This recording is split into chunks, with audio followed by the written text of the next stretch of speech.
ఇవాళ గతంలో చేసింది ఇప్పుడు కూడా ఆ కార్యక్రమాన్ని కొనసాగించడం జరుగుతూ ఉంది. ఇవాళ ఇది ఒక చిహ్నం అన్నమాట.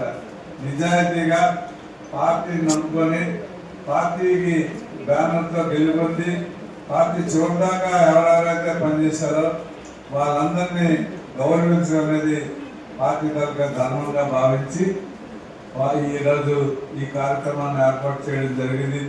ఇవాళ మన దగ్గర కొంతమంది వెళ్ళిపోయినారు. ప్రభుత్వం వాళ్ళకి కౌన్సిలర్గా గౌరవించవచ్చు, కానీ అది ఏ పార్టీ అని చెప్పుకోలేనటువంటి పరిస్థితుల్లో ఇవాళ బొబ్బుల్లో వాళ్ళు తిరుగుతున్నారు. కాబట్టి ఎవరికైనా అలాంటి పరిస్థితి ఎప్పుడు కూడా జీవితంలో రాకుండా చూసుకోవాల్సిన బాధ్యత మన అందరి మీద ఉందని నేను మీకు అందరికీ మనం చేస్తూ, ఇక అభివృద్ధి గురించి కానీ మరి బొబ్బిలి డెవలప్మెంట్ అంతా కూడా ఇప్పుడే వెంకటపతి కృష్ణ గారు చెప్పినట్టుగా మన టైంలో నేను ఎమ్మెల్యేగా ఈ మున్సిపల్ కౌన్సిల్ అంతా ఉండగా ఆయన చైర్మన్గా ఉండగానే డెవలప్మెంట్ అంతా జరిగింది. ఇవాళ చేస్తున్నటువంటి పనులు కూడా ఆ రోజు మనం ఉన్నప్పుడు శాంక్షన్ చేసినటువంటి పనులే అధిక భాగం అని చెప్పి మనం చేస్తాను. ఇవాళ బొబ్బిలి బ్యూటిఫికేషన్ కూడా ఆ రోజు మనం ఆమోదించినటువంటి కార్యక్రమాలే ఇవాళ బ్యూటిఫికేషన్, లైటింగ్ కానీ బ్యూటిఫికేషన్ కానీ ఇక్కడ మన చెరువుల చుట్టూ వాకింగ్ ట్రాక్ కానీ ఇవన్నీ కూడా ఆ రోజున మనం ప్రతిపాదించినటువంటి కార్యక్రమాలే ఇవాళ కూడా చేసినటువంటి సందర్భాలు ఉన్నాయి. తప్పకుండా ప్రజాప్రతినిధులు అయిన తర్వాత వాళ్ళ విద్యుత్ ధర్మాన్ని పాటించాలా, డెవలప్మెంట్ చేయాల్సిన కనీస బాధ్యత ఉంది. అది ఏ ఎమ్మెల్యే అయినా నేనైనా మరొకడైనా.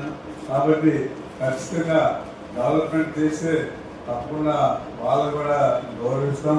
కానీ ఊరికి చేయకుండా డబ్బాలు కొడితే మాత్రం విమర్శించవలసినటువంటి అవసరం ఉంటుంది అనేది గుర్తించాలని నేను మీ ద్వారా మనం చేసుకుంటూ ఈ రోజున పార్టీని నమ్ముకుని ఉన్నటువంటి ప్రతి ఒక్కరికి పేరు పేరున పార్టీ పరంగా, గౌరవ ముఖ్యమంత్రి పరంగా, మన మాజీ ముఖ్యమంత్రి గారు గౌరవ జగన్మోహన్ రెడ్డి గారి పరంగా, మన ప్రీతమ నాయకులు వత్స సత్యనారాయణ గారు, అలాగే గౌరవ జిల్లా పార్టీ అధ్యక్షులు మంచి శ్రీనివాసరావు గారు, అలాగే మాజీ ఎంపీ గారు మన వెల్లాని చంద్రశేఖర్ గారు, వీళ్ళందరూ కూడా పార్టీకి అహర్నిశలు కష్టపడి పనిచేస్తున్నటువంటి విషయం మీకు అందరికీ తెలుసు.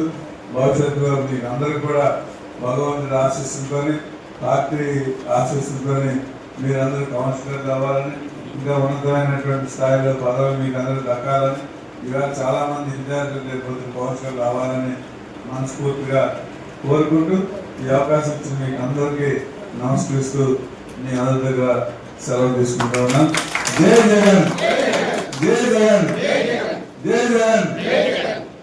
బొబ్బిలి రైతాంగాల గురించి ఒక షుగర్ ఫ్యాక్టరీని ఆయన జాతీయం చేయాలని ఒక నిబంధనతో మంచి పనులు విడిచిపెట్టి ఈరోజు బొబ్బిలిలో రాజకీయ ప్రస్థానం గొప్ప వ్యక్తి మంచి అందులో భాగమే ఈరోజు మీ ముందు నేను ఆయన ఇచ్చిన అవకాశం కాపాడిగా ఒక బీసీ కులస్తుడికి ఎప్పుడు కూడా మున్సిపాలిటీ ఆస్పత్రించిన ఎంతవరకు కూడా ఇవ్వనటువంటి ఆలోచన మాజీ శాసనసభ్యుల వారికి వచ్చిందంటే అది అసూరి కాదు.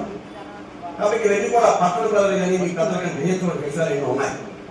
ఆయన ఏది కూడా ఆలోచన ఎప్పటి నుంచో ఆయన ఒక ఆలోచన కాపులు ఎవరైనా ఒక రాజకీయంగా ఎదగాలి. ఆయన ఎంతమంది జనాభా ఉంది కూడా, ఎంత శాతం ఉంది కూడా, వాళ్ళు పట్టణంలో ఒక చైర్మన్ గా అయ్యే దాఖలు లేవని ఆయన కాలంలో ఎప్పుడు కూడా అప్పుడు మల్లయ్య గారు ప్రభుత్వం చేశారు.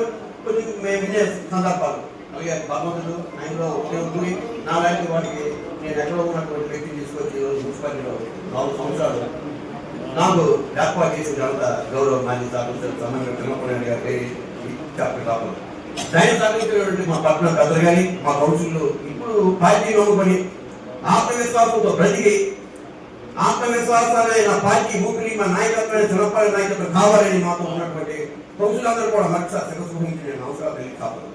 కాబట్టి పిలిపై ఏం చేశారంటే మీ అందరూ కూడా తెలుసు ఏ రకంగా ప్రలోభాలు పిలిపే పార్టీని తాకట్టు పెట్టారు. వ్యక్తిని కాదు, పార్టీని తాకట్టు పెట్టారు. పార్టీ ఎంతో పరిశ్రమ పార్టీని ఈరోజు కొన్ని జీవకుని చేరి పార్టీ బస్సు పరిస్థితి వచ్చింది. అయితే దిక్కచ్చే నాయకుడు కాబట్టి మనోధైర్యంతో ఈరోజు బొబ్బిలో నెట్టిలో మహాకర్త గౌరవ వెంకటరమణ గారు. కాబట్టి ఆయన ఉన్నందుకు పార్టీ ఎప్పుడు కూడా గట్టిగా ఉండాలి. ఎంతమంది వెళ్ళిపోయినా అందరికి 100 మంది రెట్లుగా ఈ పార్టీలో వస్తారని నేను అందరికీ నేను సమ్మెగా చెప్తున్నాను. రాబోయే కాలంలో వైఎస్ఆర్ కాంగ్రెస్ పార్టీ అటు అసెంబ్లీలో కానీ పట్టణంలో కానీ కూర్చో తప్పకుండా మన 20 వచ్చాయి కానీ 30 వస్తాయని ఆయన ఆధ్వర్యంలో నడిపిస్తామని. ఎందుకంటే మాకు చేసిన పరిపాలన ఈ 9 నెలల కాలంలో చేసిన మున్సిపాలిటీలు కానీ ఇప్పుడు ఉన్నటువంటి శాసనసభలో